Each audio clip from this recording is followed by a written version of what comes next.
할렐루야, 박유세 목사입니다. 사랑하는 성도 여러분, 이번 한 주간도 다 이루었다는 은혜의 복음 안에서 이 힘든 세상을, 이 녹록지 않은 이 세상을, 험한 세상을 넉넉히 승리하고 계시리라 믿고 하나님께 감사와 찬양을 드립니다.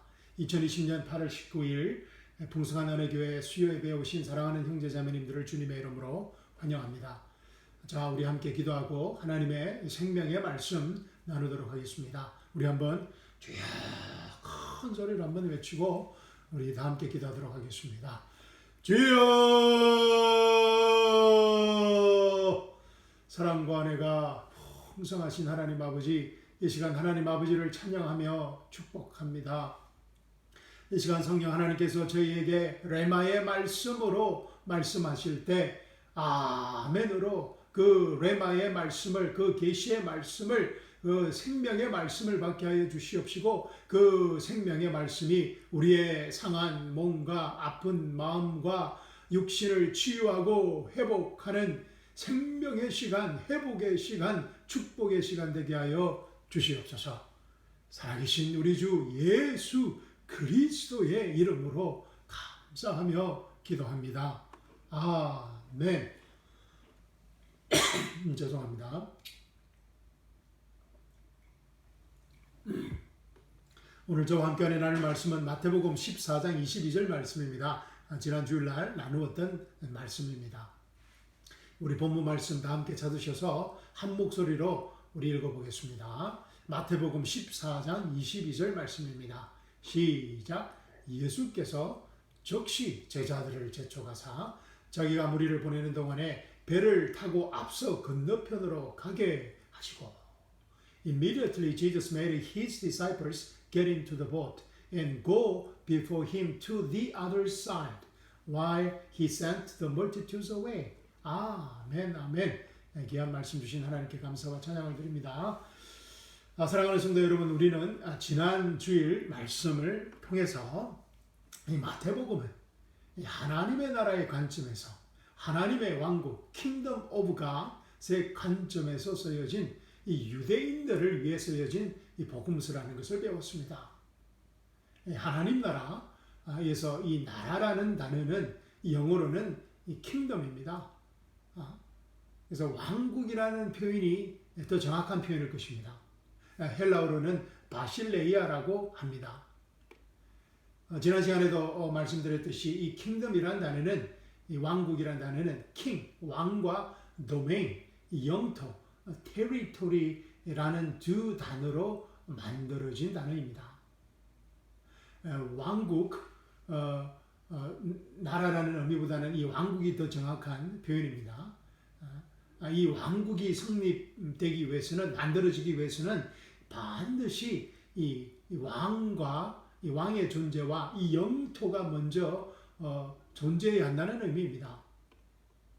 하나님의 나라, 하나님 이 왕국의 관점에서 쓰여진 마태복음에서는 예수님의 첫 번째 공적 메시지는 당연히 하나님 나라, 하나님 왕국에 관한 메시지입니다.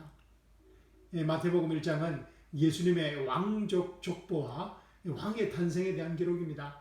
마태복음 2장은 예수님을 죽이고자 하는 세상왕 헤롯 왕의 음보가 기록되어 있습니다. 그리고 마태복음 3장은 침례의 요한의 등장과 하나님 나라, 하나님 왕국을 준비하는 요한의 왕의 사역에 대한 기록입니다. 그리고 이 마태복음에 기록되어 있는 예수님의 첫 번째 공적 메시지는 마태복음 4장 17절입니다.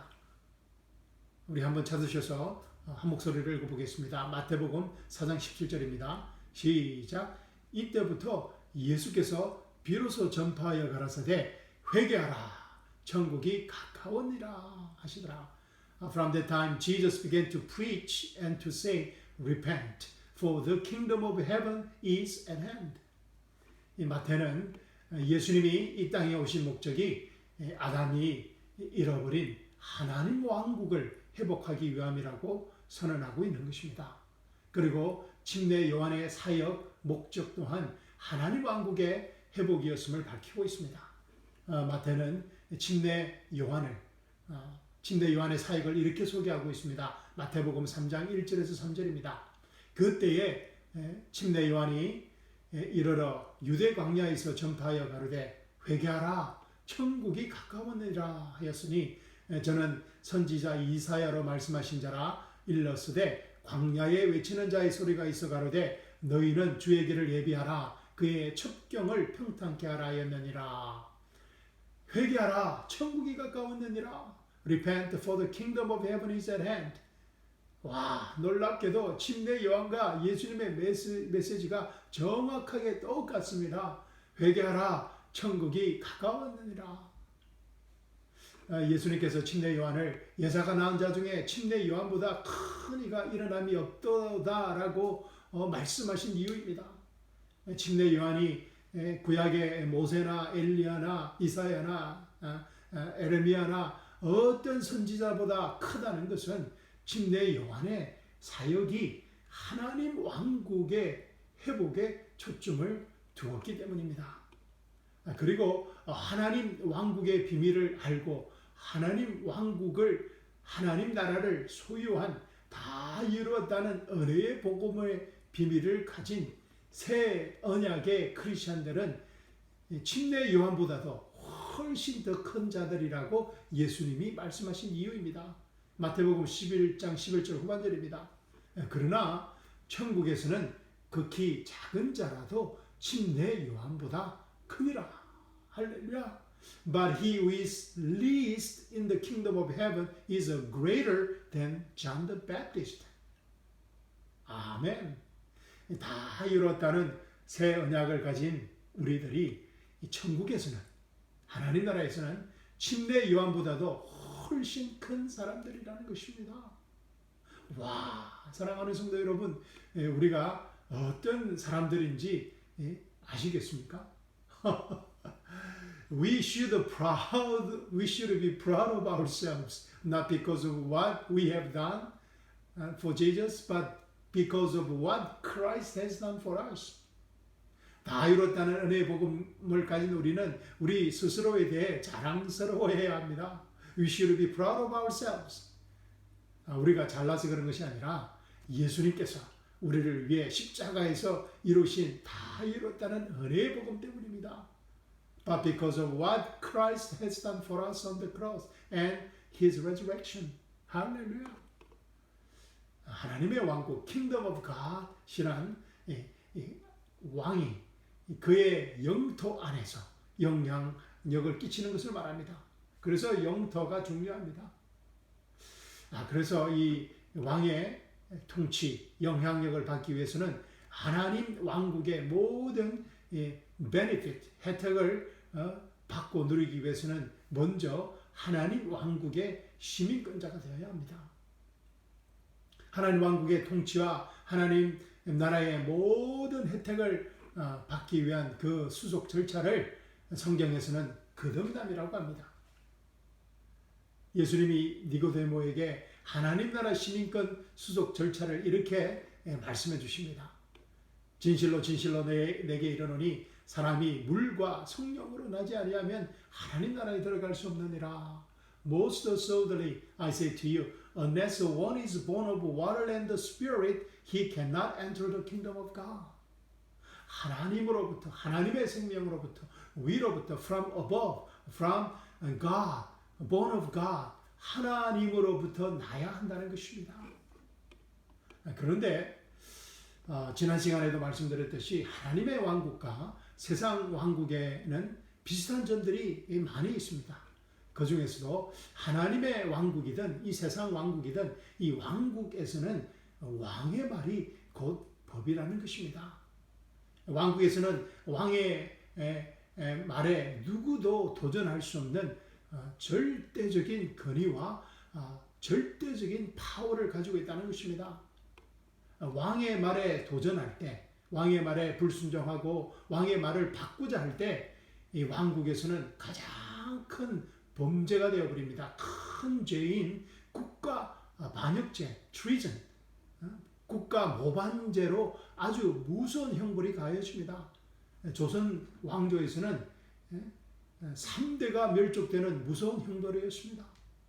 그런데 몇몇 신학자들과 목회자들이 모여서 하나님 왕국의 왕이신 하나님의 말씀을 자신들의 입맛대로 자신들의 철학과 사상과 신학대로 바꾸어서 이 동성애가 죄가 아니라고 할 수 없다는 것입니다. 그것도 이 투표로 말입니다. 참고로 하나님 나라에는 이 투표 시스템이 없습니다. 왜냐하면 왕의 말이 절대적인 권위와 파워를 가지고 있고 왕의 말만이 그 말을 바꿀 그 헌법을 하나님 나라의 헌법을 바꿀 수 있기 때문입니다. 그리고 이 왕이 한번 내뱉은 말은 취소할 수 없습니다. 왕이 말을 하는 순간 왕의 그 말이 바로 자신의 왕국의 법이 되어버리기 때문입니다. 그래서 이 현명한 왕은 말을 신중하게 하고 말을 아끼고 말을 많이 하지 않습니다. 하나님께서 이 말을 함부로 하지 않으시는 이유입니다. 왜냐하면 하나님께서 말을 하는 그 순간 하나님 자신도 자신이 내뱉은 그 말을 반드시 지켜야 하기 때문입니다. 하나님이 어떤 말을 하는 순간 절대 주권자인 하나님이 자신의 말에 저촉된다는 것입니다. 우리가 하나님의 말씀을 어떤 상황에서도 절대적으로 신뢰할 수 있는 이유입니다. 자, 이 본문 말씀 마태복음 14장 22절 말씀을 다시 한번 읽어보겠습니다. 시작. 예수께서 즉시 제자들을 재촉하사 자기가 무리를 보내는 동안에 배를 타고 앞서 건너편으로 가게 하시고 Immediately Jesus made his disciples get into the boat and go before him to the other side while he sent the multitudes away. 예수님은 제자들에게 바다 건너편으로 건너가라. Go to the other side 라고 말씀하십니다. 명령하시고 계신 것입니다. 바다 건너편으로 건너가라. 하나님 왕국의 관점, 하나님 나라의 관점에서 이 말씀을 보면 바다 건너편으로 건너가라는 이 말씀은 어떤 상황과 환경이 일어난다 할지라도 하나님 나라의 왕이신 예수님의 이 말씀이 반드시 이루어진다는 것입니다. 왜냐하면 이 원리는 하나님 나라를 운영하는 가장 필수적인, 가장 기본적인, 가장 근본적인 원리이기 때문입니다. 창세기 1장에서 하나님이 말씀하시면 그대로 되니라가 계속해서 반복되어 나오는 이유입니다. Then God said there was 라는 말이 계속해서 반복되어 나옵니다. Then God said let there be light. 하나님께서 빛이 있으라 하시면 there was light. 빛이 있었다는 것입니다. Then God said let there be sky. There was sky. 궁창이 있으라고 말씀하시면 그대로 된다는 것입니다. 할렐루야. 그러나 예수님께서 바다 건너편으로 건너가라. Go to the other side 라는 이 한마디 말씀을 그냥 내뱉으신 것은 아닙니다. 그냥 말씀하신 것이 아니라는 것입니다. 아무 근거 없이 본문 말씀 14장을 하신 이유를 더 정확하게 이해하기 위해서는 이 마태복음 13장을 우리가 읽어봐야 합니다. 우리가 본문 안에서 이해를 해야 된다는 것입니다. We must understand the word of God in the context. 본문 안에서 이해해야 된다는 것입니다. 마태복음 13장, 마태복음 14장에 바로 전에 있는 마태복음 13장에 어떤 사건들이 기억되어 있습니까? 어려운 질문이죠. 마태복음 13장에는 이 천국 비유 말씀들이 기록되어 있습니다. 예수님께서 제자들에게 하루 종일 직접 가르치신 저자 직강을 하신 하나님 나라의 왕이신 예수님이 하나님 나라의 비유에 대해서 직접 가르치신 무려 7가지의 하나님 왕국 천국 비유가 기록되어 있습니다. 그런데 그 첫 번째 천국 비유 말씀이 무엇인지 아십니까? 예, 맞습니다.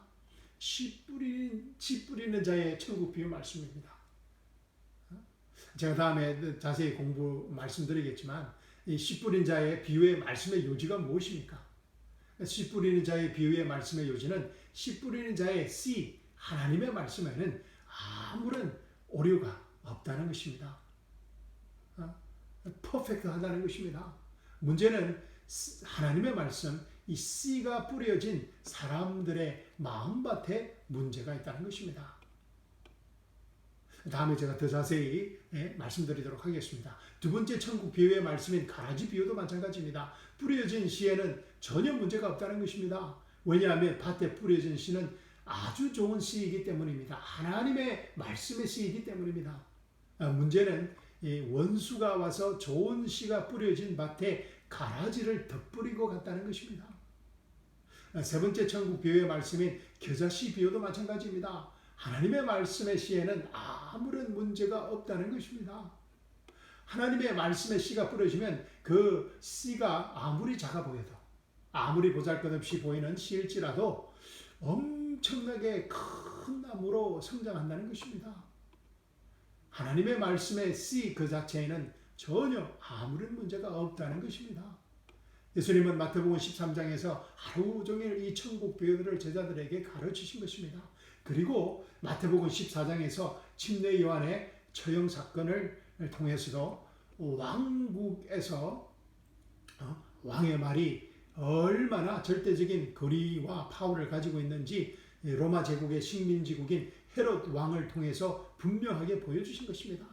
그리고 오병이어의 사건 후에 바로 오늘 본문 말씀을 제자들에게 명령하신 것입니다. 바다 건너편으로 건너가라. 하나님 나라의 왕이신 예수님이 제자들의 마음에 말씀의 씨를 뿌리신 것입니다. 할렐루야. 예수님께서 마태복음 13장에서 천국 비유의 말씀을 직접 가르치시고 마태복음 14장에서 제자들에게 실습 현장을 시키신 것입니다. 할렐루야.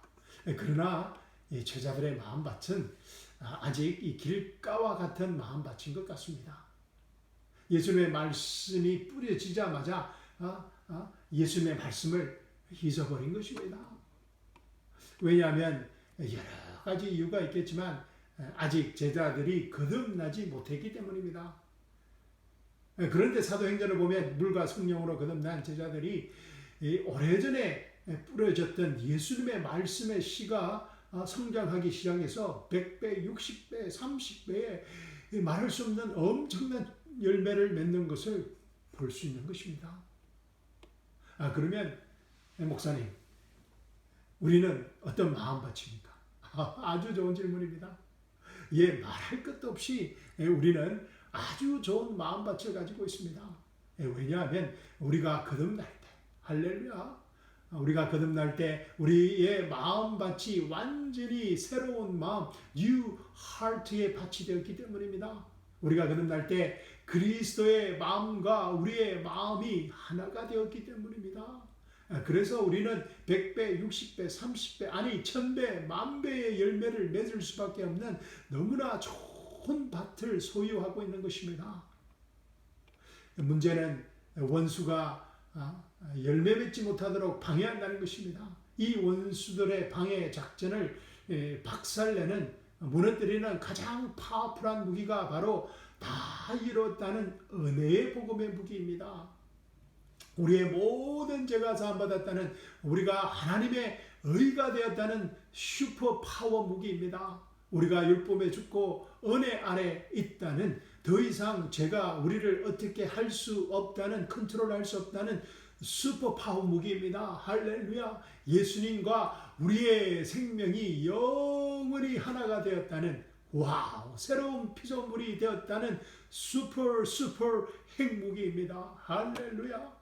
우리가 이 슈퍼 파워 무기를 알고 사용할 때 우리의 삶은 어떤 상황 가운데서도 100배, 60배, 적어도 30배의 열매를 맺게 된다는 것입니다. 왜냐하면 우리는 영원히 적지 않는 하나님의 말씀의 씨로 거듭났기 때문입니다. 영원히 적지 않는 하나님의 말씀이 우리 안에 있기 때문입니다. 할렐루야. 그런데 아쉽지만 이 본문 말씀 읽고 오늘 말씀을 마쳐야 할 것 같습니다. 마태복음 14장 22절입니다. 시작. 예수께서 즉시 제자들을 재촉하사 자기가 무리를 보내는 동안에 배를 타고 앞서 건너편으로 가게 하시고 Immediately Jesus made his disciples get into the boat and go before him to the other side while he sent the multitudes away. 사랑하는 성도 여러분, 이 시간 예수님께서 우리에게도 바다 건너편으로 건너가라. Go to the other side라고 말씀하고 계십니다. 예수님의 이 레마의 말씀을 우리의 좋은 마음밭에 심기고 붙들 때 현재 우리가 겪고 있는 어떤 어려움 속에서도 고난 속에서도 역경 속에서도 100배, 60배, 30배의 풍성한 열매를 맺을 것입니다. 우리가 지난 수개월 동안 원치 않게 겪고 있는 우한 코로나 바이러스의 폭풍 속에서도 풍랑 속에서도 무리를 걸어가는 할렐루야 예수님의 생명을 소유하고 누리고 창조하는 믿음의 사람들의 믿음의 인생이 될 것입니다. 할렐루야 아멘. 여러분 사랑합니다. 감사합니다. 아멘.